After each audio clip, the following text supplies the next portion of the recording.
সকাল সকাল আজকে কাদের দর্শন দেখুন, হনুমান। কত যে হনুমান এসছে বলার মতন নয়, চারিদিকে হনুমান। আমি জামা কাপড় কাচতে গেছি, একটুখানি পিড়েটা নিয়ে আসতে গেছি বাথরুম থেকে, এসে দেখি যে হনুমানে ভর্তি। জামা কাচা আমার পুরো মাথায় উঠেছে। আর তো আমি ভয়তে বেরোতেই পাচ্ছি না। এই দেখুন সব রাখা, বালতি জামা কাপড় সব রাখা। আর হনুমানগুলোর উৎপাত, এই যে গাছের মধ্যে লাফালাফি করছে আর ওদিক থেকে কোথা থেকে পেয়ারা পেরে পেরে খাচ্ছে। আর ছোট ছোট বাচ্চাগুলো সব হয়েছে কি সুন্দর। আর আমার অপরাজিতা ফুলের সব গাছের পাতাগুলো সব নষ্ট করে দিল, ছিঁড়ে ছিঁড়ে খেয়ে নিচ্ছে। এত জ্বালাতন করে, আর বাচ্চাগুলোকে এত কিউট লাগছে দেখতে। আমার ছেলে তো খুব খুশি বাচ্চাগুলোকে দেখে, কি সুন্দর খেলছে।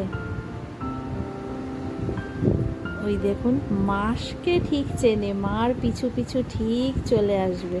আর এই সামনে বসে আছে যেটা হনুমানটা, তার তো একদম ছোট্ট বাচ্চা। ওই যে বাচ্চাটা খেলছে তার থেকেও ছোট, সেই জন্যে মার কোল ছাড়া আর হচ্ছে না, সে মায়ের কোলের মধ্যেই বসে রয়েছে। আর এইটা খুব দুষ্টু, খালি এই দিক আর ওদিক হচ্ছে। ওর মা ওখানে বসে রয়েছে আর ও এদিক ওদিক খেলছে।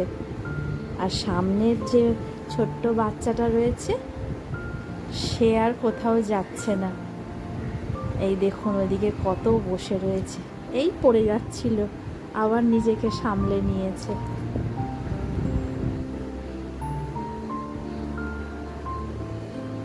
ওই দেখুন কোলে কোলে আসছে। কি কিউট দেখতে এইসব মাংকিদেরকে। আমার চটকাতেও ইচ্ছা হয়, কিন্তু চটকানো যাবে না, কেন আমার মা হলো খিচিয়ে দেয়, তারপরে থাপ্পড়ে মেরে দেবে। তারপর এমন মারবে গাল লাল করে দেবে জানিস। আর কি সুন্দর কিউট না বাবা। হ্যাঁ, আমি আবার এরকমও করছি, মুখে হাত দিয়ে করছিল, তারপরে কি সুন্দর হাসছে, তারপরে মুখ ঢাকা দিয়ে দেয়। Bye bye.